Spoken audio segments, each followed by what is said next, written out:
Good morning. I hope you all enjoyed yesterday's class. Yesterday's class totally about a general perspective. Within a short span of time, we can't go so deep into that. Due to that reason, even a 20 minutes video is uploaded yesterday. And most of you might have gone through several times. You might have attempted your test also yesterday. I hope everybody will get a good marks. The main reason is question is so easiest way I asked. Today very important topic. The specific topic is impact of COVID-19 on Indian economy as well as Indian industry future perspective. Indian industry and future perspective. Synopsis. How I'm going to deal this particular session. What are the major themes or ideas I'm going to share? In a nutshell, I wanted to give. First, I'll start with my own introduction. Second one is the classification of industries in two different time periods. Current status of selected industries in India. Highlights from the recent news. Leading economists, two Nobel laureates, one former RBI governors, prediction, and future perspectives. With the conclusion, I'll be concluding. Introduction. Industrialized countries getting good recognition. Industrialized countries getting good recognition in the global market. Based on the development perspective, India started its journey to make our country as an industrialized in the second 5-year plan during the time 1956-61. Prior to that, very first industrial policy resolution started in the year 1948. Full-fledged process started in the year 1956. Instead of highlighting the past glory, better we will focus on the current scenario and the future perspective of Indian industry. First of all, I would like to share the current status of sectoral contribution to GDP and sectoral workforce employed.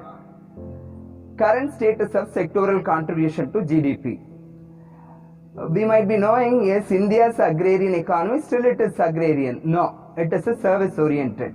Major contribution we are just contributing nearly 53.66%, using 31.9% of the workforce is employed and contributing more than 50%, that is 53.66% from the service sector. So service sector is the leading one in India.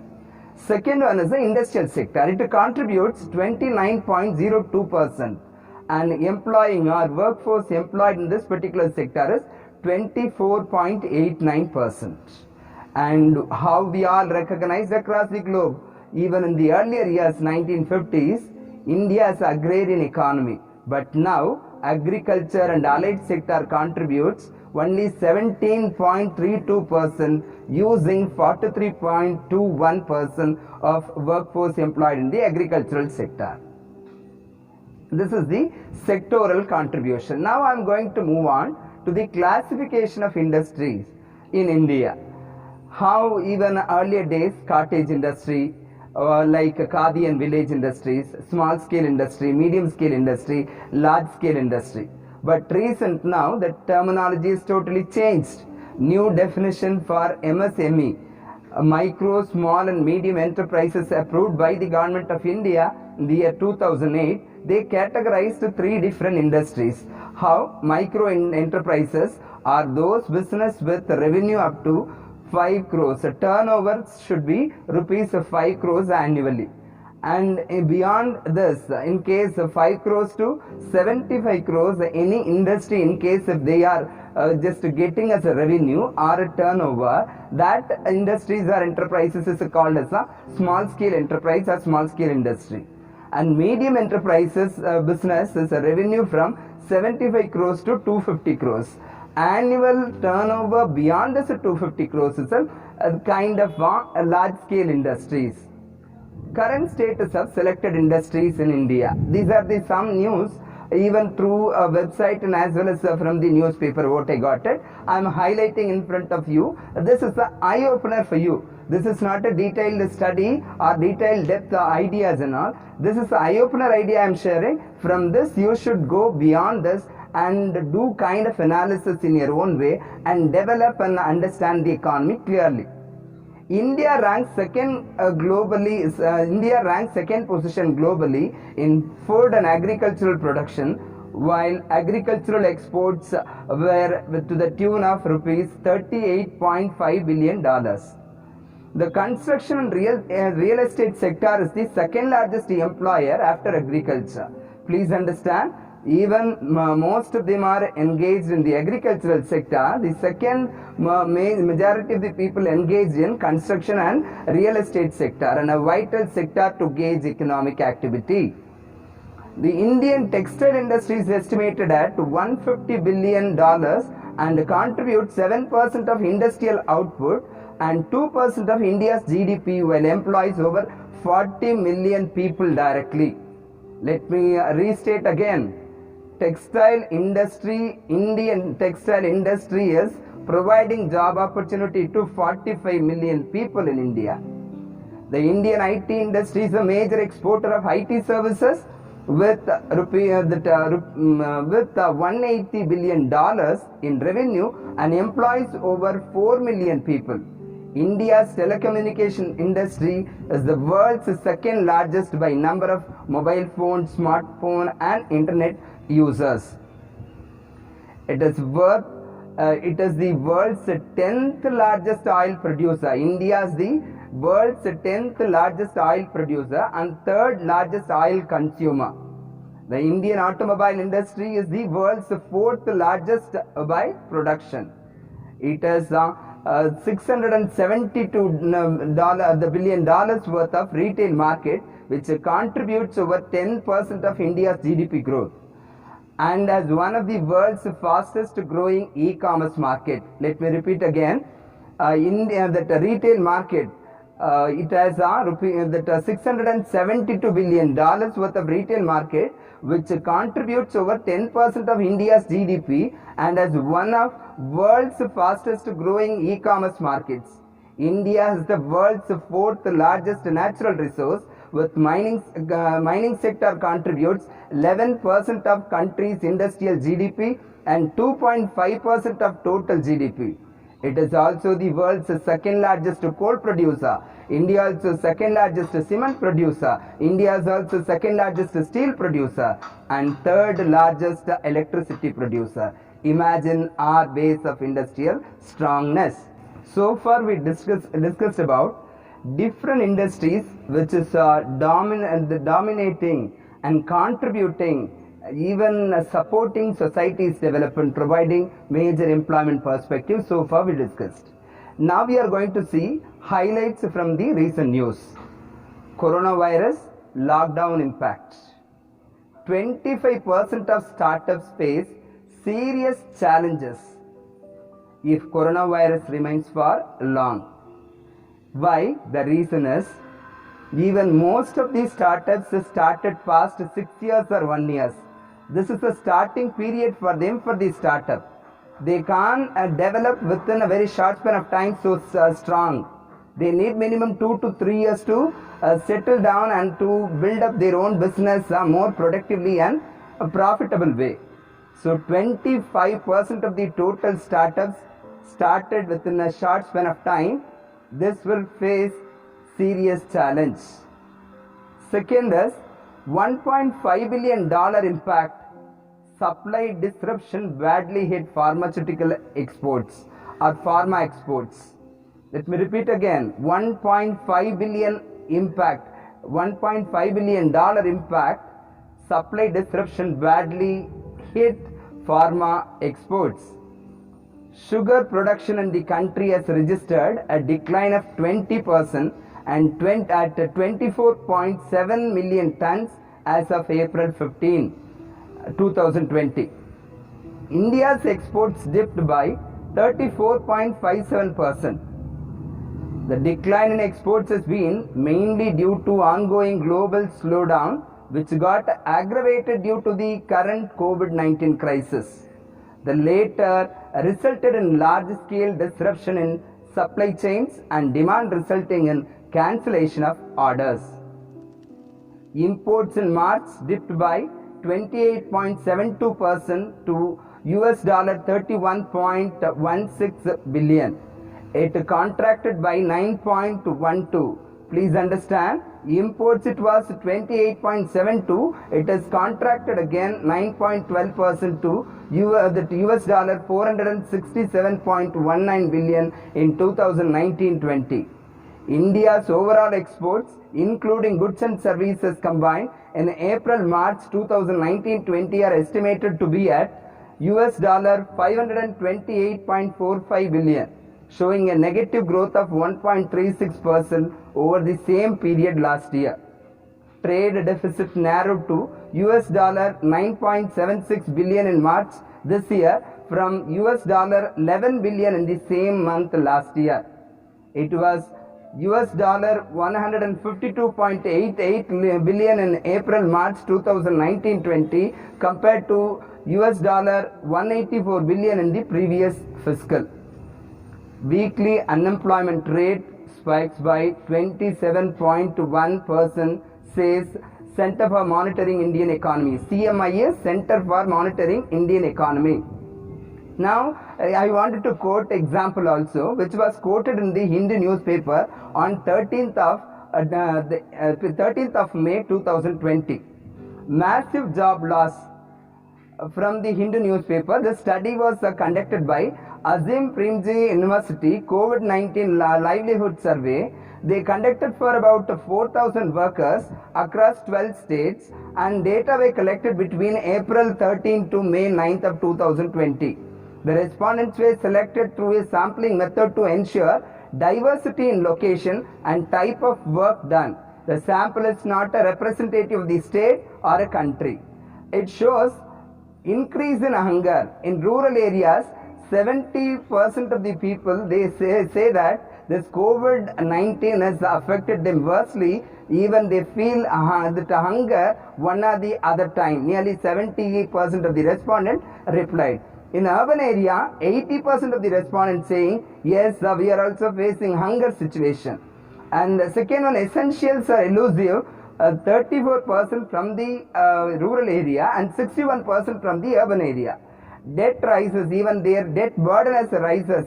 From the rural area, they are saying 34% saying yes, and 43% from the urban area, they are saying yes, we are also debt burden during this lockdown period. Foreign earnings, nearly negative sign of 92% from the rural area and negative sign of 86% from the urban area. Foreign income, 50% of the 50% of the responded their income has decreased, foreign income. And from the urban area, 46% of the people, they accepted yes, their income has decreased due to this lockdown or coronavirus lockdown situation. Foreign wages, 43% they are responding yes in the rural areas, and 57% they are saying yes, our weekly wages, daily wages, everything will last. Unorganized sector workers, they are feeling such a worst situation even in the urban area. And market mayhem is also 88% from the rural areas, 91% from the urban area. So even job loss, if you take from the rural area, self-employed, nearly 47% of the respondents, they are saying yes, we lost our job. And casual laborers, nearly 66%, they said yes, we lost a job in the rural area. Regular salaried people, they are saying yes, 62 of them from the rural area, they lost their job. And job loss. And even in the urban area, self-employed people, nearly 84 of them, they are responding yes, and we lost, this is a job loss during this lockdown situation. Nearly 81% responding from the urban area, from the casual laborer side. And regular salaried group, nearly 76% of them, they are responding yes, job loss is happening due to this COVID-19. And next one is what we are going to see is a leading economist prediction. Dear friends, most of you from the economics background, I believe, and you might be knowing the great economists and Nobel laureates. Three of them joined together just emphasizing the same idea. what will happen, what will be the impact of this particular COVID-19 in India. Leading economists are making the case for sensible use of public spending to deal with poverty in the aftermath of the crisis due to job losses and interruptions in the standard delivery mechanism amid a coronavirus outbreak.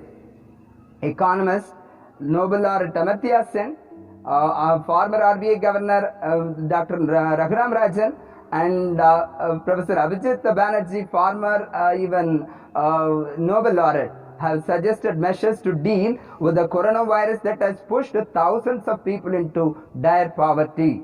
As it becomes clear that lockdown will go on for quite a while, let me repeat, their prediction is, as it becomes clear that the lockdown will go on for quite a while in a total or more localized version. The biggest worry right now by far is that a huge number of people will be pushed into dire poverty or even starvation by the combination of the loss of their livelihoods and interruption in the standard delivery mechanism, the Economist wrote in the Indian Express.